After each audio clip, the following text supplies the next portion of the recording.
patriotism, faith, national unity, education, fiscal responsibility, civility, the values that define America. Fascinating stories and talks from America-loving patriots dedicated to preserving freedom, opportunity, and justice. Welcome to the Friends and Fellow Citizens podcast.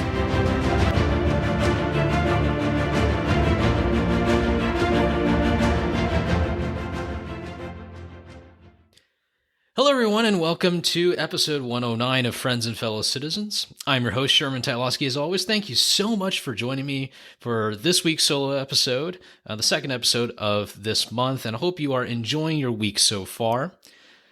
As we have concluded the midterm elections, and certain ballots are probably still being counted at the time of this recording, but I want to offer a new episode on someone who actually has a namesake in a prominent building on Capitol Hill, but someone whom I, at least from my experience interning on the Hill, I don't think a lot of people even on the Hill even know much about this individual. And I think he's a really great lesson for almost every midterm election. And given the timing of the midterm elections in 2022, I want to offer a bit of history and significance on this individual and how he relates maybe to our understanding of midterm elections and Congress as a whole.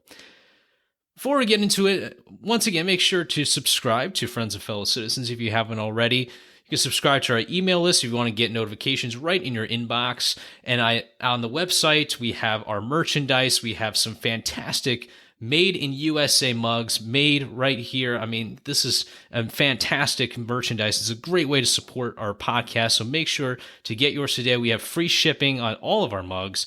Make sure to check one out. A great gift, great holiday gift as we have the winter holidays coming up. I hope you will consider purchasing one and supporting the podcast. And once again, a big shout out to our Patreon supporters. They are incredible and really provide so much support for the show. I would not be able to run this podcast without them. If you want to be a Patreon member and support the program, you can also do so down in the show notes below. Today's episode is about Nicholas Longworth. Longworth was the Speaker of the House from 1925 to 1931.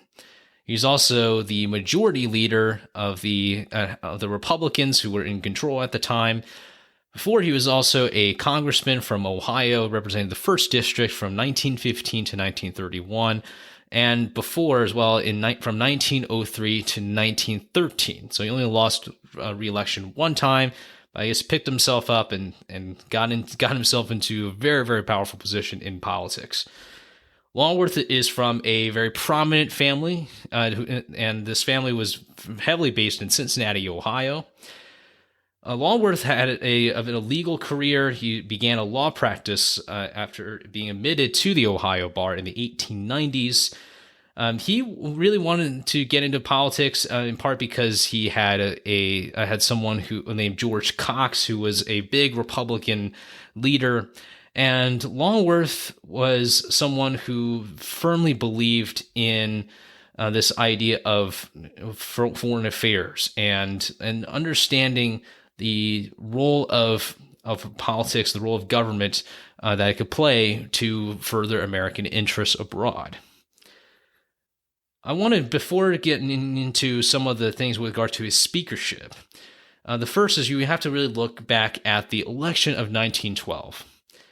Teddy Roosevelt served as president for 2 terms. He obviously took over when William McKinley died, and Teddy Roosevelt really was a very popular president.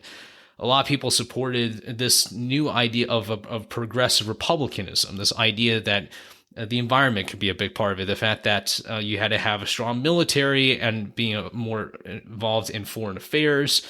There was a lot of excitement about Teddy Roosevelt, and I think he still generates a lot of that energy and enthusiasm today when scholars look back at the time of the Roosevelt administration. Now, when Roosevelt left, obviously didn't want to go for re-election, back in 1908, we had William Howard Taft, who became president. The problem is that while Roosevelt initially had very high expectations of Taft, He started to dislike the way he was doing things. He didn't like how his progressive policies really were being enacted by Taft. He certainly felt that Taft had a bit, some issues, dealing with labor issues and whatnot. And Roosevelt really started emerging as kind of like a revival candidate. A lot of people were still very mad in love with Roosevelt and what he did during his administration. And 1912 became a bit of a mess, to say the least. Taft was chosen as the Republican nominee, but it was such a split that a lot of people in the Republican Party said they weren't going to support Taft, and that they were going to support Roosevelt. And when Taft was chosen as the nominee, Roosevelt decided to start his own party. This new party was named the Progressive Party, but it kind of had a more catchy name because Roosevelt felt he was like a strong bull moose. And it was often called the Bull Moose Party. This party really emphasized a lot of different progressive ideas, including women's suffrage and changes in campaign finance, a lot of new ideas that were obviously very off the mainstream at the time. Nicholas Longworth was literally in the middle of all this. And I don't say that lightly at all because, Longworth was married to Teddy Roosevelt's daughter. So I don't know how he pulled it off, but he found this lovely lady named Alice Lee Roosevelt, and they married in 1906. So this is kind of at the tail end of the Roosevelt administration. Now, Longworth, as a Republican himself, obviously was very much aligned with the Republican Party as he led under Roosevelt, and there were a lot of things that he liked about Roosevelt. The problem is that Longworth disagreed with Roosevelt on certain issues, like the support for business. He was very much in favor of that. Roosevelt was kind of more like, maybe not so fast on supporting business because he was kind of concerned about the effect of big business and how that affects the nation. It came to the 1912 election when Roosevelt barely lost the Republican nomination. This new party was coming about. And Longworth faced probably, I think, one of the biggest challenges for any politician, which is that on the one hand, he was running for re-election on his own ticket, already as a congressman, running alongside Taft's platform. But on the other hand, his wife, obviously the daughter of Roosevelt, was strongly supportive of her father's candidacy. And this obviously created a lot of strain between the two. And I thought this was a very interesting fact because think about how many different divides that families can have on political views, on candidacy whom they support. It's certainly probably no surprise that if Alice Lee Roosevelt, who was a very, very strong Republican, seeing her own father run for president again, it's not surprising that she would be on that side, perhaps. This idea that there could be a schism didn't just result in between the wife and between Alice Lee Roosevelt and Nicholas Longworth. I think it also reflected a big schism within the Republican Party in the 1910s. As a result of this schism with people supporting Taft and some others supporting Roosevelt, the 1912 election resulted in not only Roosevelt getting second place, but Taft getting third place because of that huge divide, giving Woodrow Wilson and the Democrats the presidency. Now, I haven't read a whole lot of memoirs and all that, but you would figure that with someone like Longworth, who was thinking long term about the political career, he probably saw firsthand those divisions. And he probably wanted to do something about it if he were to gain power. And while he lost re-election, which is crazy to think of, he lost re-election in the election of 1913. He returned to Congress in 1915 because he went back. He obviously ran again. He defeated the previous gentleman, Stanley Bodle, and got that seat back. He was able to work himself up through the ladder of the Republican Party. He became the House Majority Leader in 1923 and became Speaker in 1925, succeeding the previous man, Frederick Gillette, who was elected as a senator. Longworth had a very, very tough challenge in front of him. He was still seeing a very, very divided Republican Party. Even though Warren Harding had been elected in 1920. There were still obviously some people who were not not on board with the Republican ticket, but they were supporting people like Robert La Follette, who had a lot of really interesting and unique policy mixes. Instead of supporting Calvin Coolidge, the main Republican nominee in 1924. Probably reminded of those rebellions that he saw firsthand back in the 1910s. Longworth knew that he had to be a very strong leader, but one who I think exemplified extraordinary leadership and not just party leadership. He didn't become just a party leader, in my opinion. He became a congressional leader. When he became Speaker, he was determined to punish those who were not following a party line. And that sounds really partisan, and it kind of is. But as the majority leader, your job is to have the party come together as much as possible. As the party leader, one understands that if your party is divided, you're not going to be able to govern, whether in the majority or in the minority. Certainly in the minority, but given that he was the majority leader, he had a very tough challenge ahead of him. When he became Speaker, he instantly punished all the progressive Republicans who supported La Follette, and he started putting his own people on the big committees, particularly on the Rules Committee, which is really that main committee that decides what bills go onto the floor, how much debate time there is, and he wanted to ensure that he had that power. And all this sounds for an average person like, boy, well, he was a big Republican, big guy on the party. What else about him? Is this really all about Nicholas Longworth? Well, Longworth also had a different idea. He didn't think that he would have just wanted to be a Republican leader. I think he wanted to be a very prominent leader in the House, in the institution of Congress. Longworth had built, over the years prior, a strong relationship with John Nance Garner. Garner was the House Minority Leader, obviously the Democrat.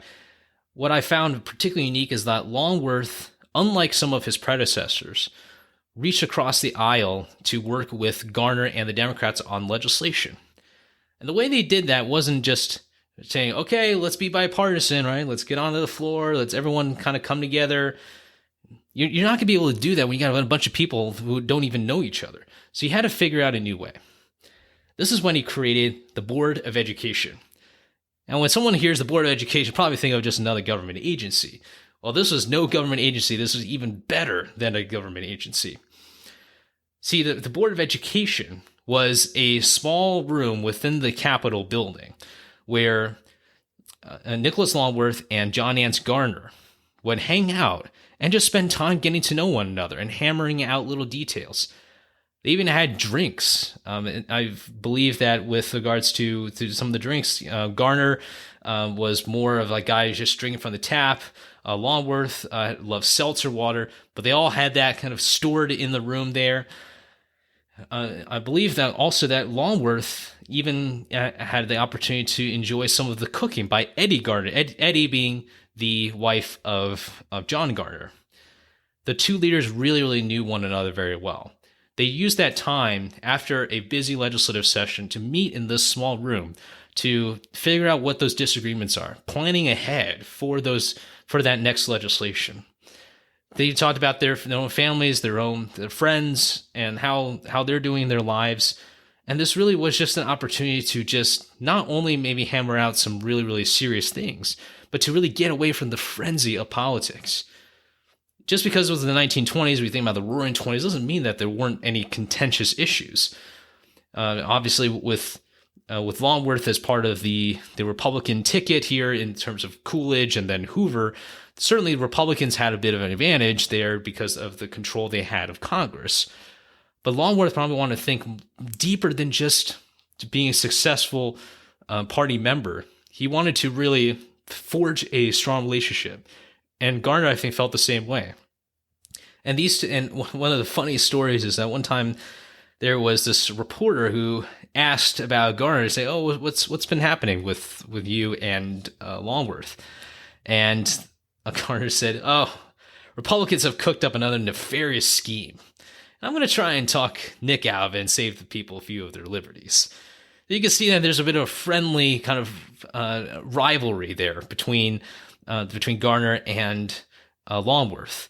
And I really find that this relationship probably really put the country together in a lot more ways than just a relationship between two members of Congress. This idea, the Board of Education, actually became a bit of a phenomenon in Congress with other successors, including Sam Rayburn, a future Speaker of the House, even a future Secretary of Labor. Francis Perkins also used this kind of idea of having an informal gathering to get people together and to get to know one another. Longworth was highly regarded as someone who also was very, very influential himself in pushing and furthering the idea of America to expand more opportunities to people. One of the most fascinating facts about Speaker Longworth is that he had a staffer named Mildred Reeves, a woman who really got to know Reeves over time, even though she started from a very low position, but eventually worked her way up, and she became one of the chief aides for Speaker Longworth. In fact, she actually became the first woman to run the Speaker's office. Just a really nice little fact, a nice little story.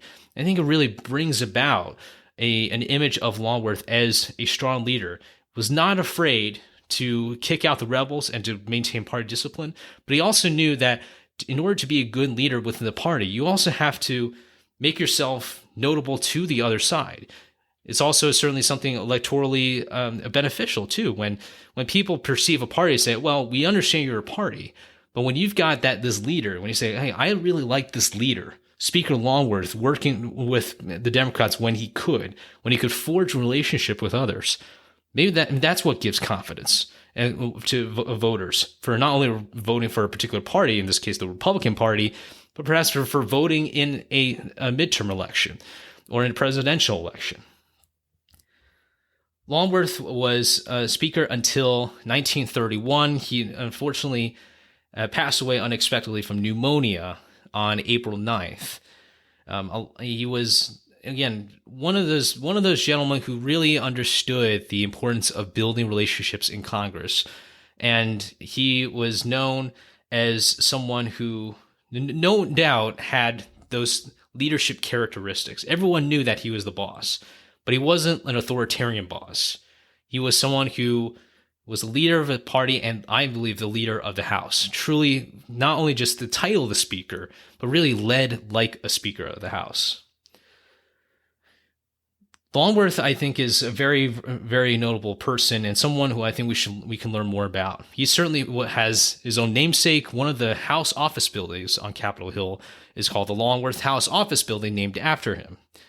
And I want to leave all of you with just a couple of takeaways from this little history here. The first is that I believe in our polarized society, we're just seeing fewer opportunities for people to get to know one another, particularly, I think, on the congressional level. I think this should be something that both parties should be really, really concerned about. People should be alarmed at the fact that members of Congress don't get to forge as many relationships as possible. That we have Democrat lunches or Republican lunches, but we don't have congressional lunches. I mean, the Congress, all right, in its very basic form, doesn't say, well, you've got to go by party lines. Certainly, parties can get to know one another, right? Party members should hang out with one another in a lot of ways, because that's just the nature of tribalism, just nature of being part of a group. But when there's a breakdown of people figuring out how they play a role in the institution, and then instead they kind of stay in their camps, that's when it gets very, very concerning. I understand there's been some people who've caucused, obviously Bernie Sanders caucusing with the Democrats. Is that there's obviously other cases in the past where certain members maybe were just not as much on board with certain parties, or maybe have changed parties. But the thing is, I think as a nation, we have to understand from the story of Longworth and Garner actually even becoming a future vice president under Franklin Roosevelt. These two men had a lot of very, very big differences. But the fact that they were able to come together and to be able to not only just talk about politics, they were able to get away from that. That's also something we're missing too, is that when we speak about mingling, It's not just about mingling, okay, about HR 123. It should be about how these members can maybe go on a trip to their respective districts together. Maybe talk to voters together and see what kind of issues are affecting both parties or both of their respective chambers. If we were to do maybe a senator and a congressman or a congresswoman going out to do a road trip at some of these constituencies or states. The second thing is, I think when we've really lost that definition in a lot of ways of what leadership is in Congress, and maybe in general. Great leadership is not about making everyone 100% happy. When Longworth punished those rebels, it's no surprise that probably those people didn't like Longworth very much. But obviously they were the ones rebelling, and so it kind of makes sense why they wouldn't like him. But it's not about making everyone happy. I think Longworth understood the importance of a movement or organization, that you're going to have people who are practical and people who are just going to be radical people who are just going to, for whatever reason, are just going to throw everything out and just do whatever they want for their minority views or for a political party or partisan reason.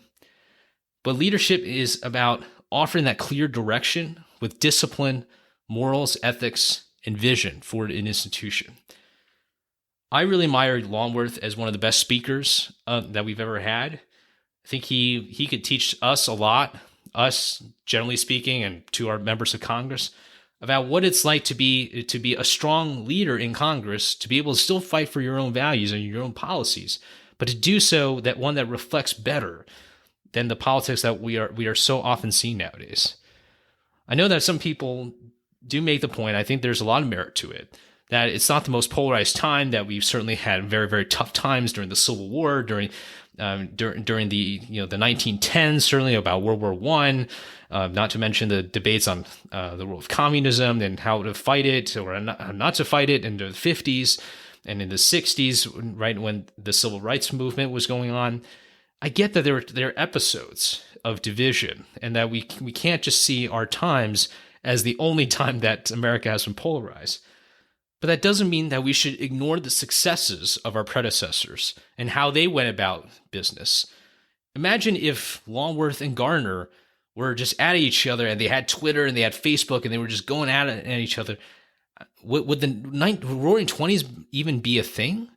Would there have been a possibility of some kind of peace and economic prosperity in the 1920s?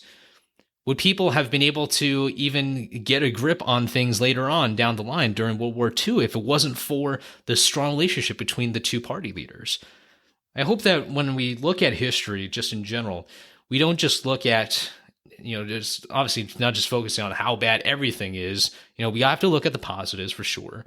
But the point, I think, of history, I think, is to see what successes have been made, maybe some things that we can learn from them. And while the times are obviously very different, I think the principles and these values of discipline, of morality, and of ethics, and of being amicable again, with people, even with your own family who may have different views. These are some of the essence of who we are as Americans and who we are as people part of the political process here in the U.S. So I hope that Longworth maybe can get some more recognition. Maybe there should be, I think when I was interning, they were just putting together some exhibits about some of the speaker namesakes, about Joseph Gurney Cannon for the Cannon Building, Longworth, and then the Rayburn Building on the House side as well, Sam Rayburn. And I haven't seen an exhibit on the Senate side. Maybe they're working on that about Dirksen, Russell, and Hart. But I really hope that there's an opportunity to reflect on those speakers. This is a tough job. It's not the easiest at all, certainly given the range of different issues that can occur. But Longworth, I feel, and I hope that you learned something today about a Speaker of the House who might not have the biggest name recognition, but I think brought out his own name recognition, but not as a popularity contest, but as a contest for whoever can really deliver that best vision, that best discipline that Congress needed during that time. And with that, thank you so much for listening to this episode about Speaker Nicholas Longworth. I hope you enjoyed it. Make sure to, once again, to check out the links down in the show notes below to subscribe to Friends of Fellow Citizens. Enjoy the rest of your month. Have a fantastic Thanksgiving coming up. And as always, a day in America is always better when we are with our friends and fellow citizens.